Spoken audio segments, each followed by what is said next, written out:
Hey, how's it going, beautiful people? I want y'all to come on this morning and take a walk with me for the day. This is our little walk for the day. The question that I'm posing this morning is, do narcs have the capacity in them to love another individual? And my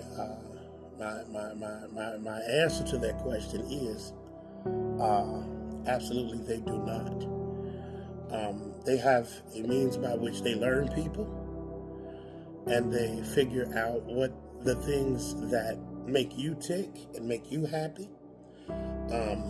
They are able to mimic personalities and traits from TV shows, music videos, songs, other people, co-workers.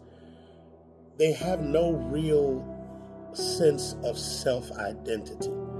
And the reason that they don't is because they've abandoned, for whatever reason, there could be a number of different reasons, usually it's some type of trauma, or severe neglect or invalidation, but they've abandoned the idea of the true self many years ago.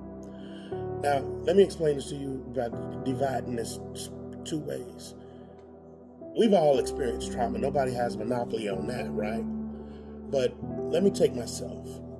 It's a little more personal. In the trauma that I have experienced over my life, what happened is I learned that I didn't like it, that I didn't want to do it to other people, and that I would live my life moving forward trying to be as kind and understanding and nice to people as I possibly could be based on my level of maturity, right? I got better at it as I got older.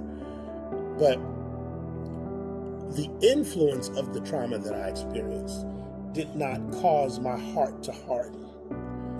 Now, when someone who's narcissistic, it's just the opposite for them. They abhor the feeling of neglect or hurt or pain or shame or guilt. And what they do is they say, this thing, whatever it may be, this thing will never happen to me again. And that becomes their sort of, their mantra, right? So they go through life concealing the most vulnerable part of them, concealing their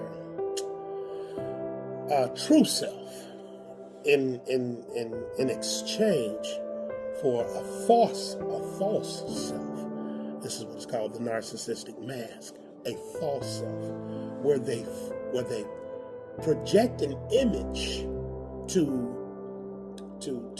cover up the hurt, pain that happens on the inside. Now, here's the very tricky part about this, is that hurt that is here on the inside prevents them from being kind, loving, and caring, because for them, that is very painful.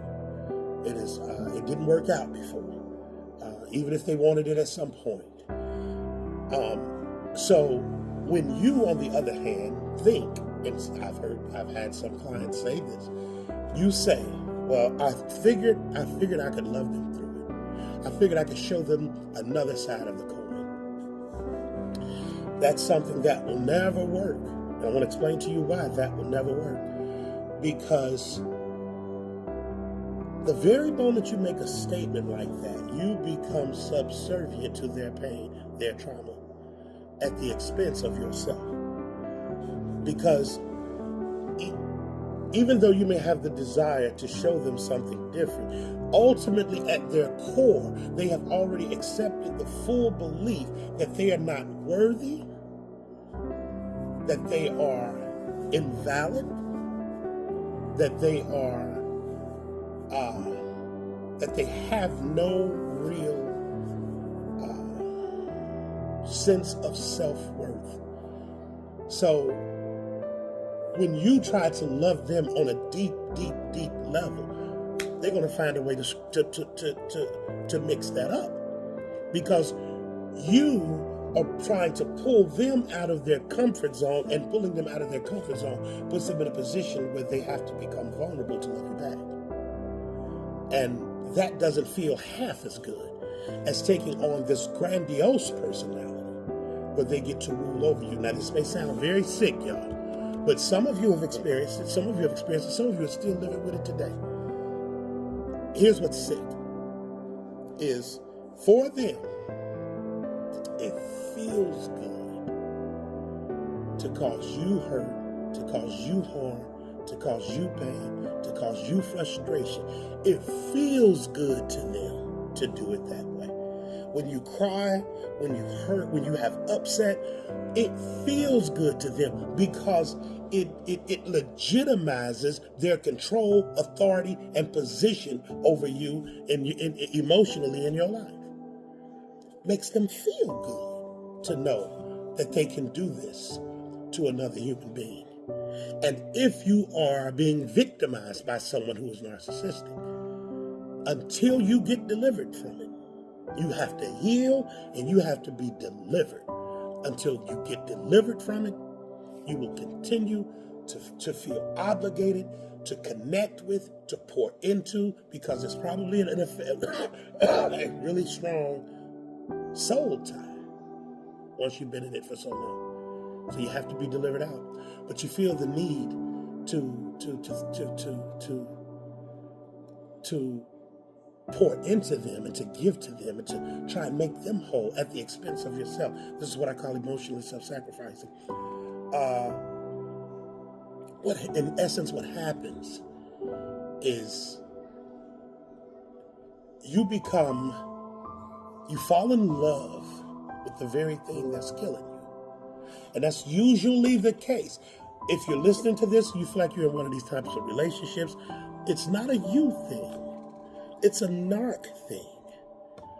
Anybody who's involved with narcissist, somebody who is a narcissist, who has a narcissistic personality disorder, is experiencing the same thing as you. I've helped so many people get out, stay out, heal, and be delivered. But it's work. It's work that you have to do. But I want you to recognize and understand that the hurt that they give out, that they take in from you, feeds them. And it keeps the narcissistic mask in place.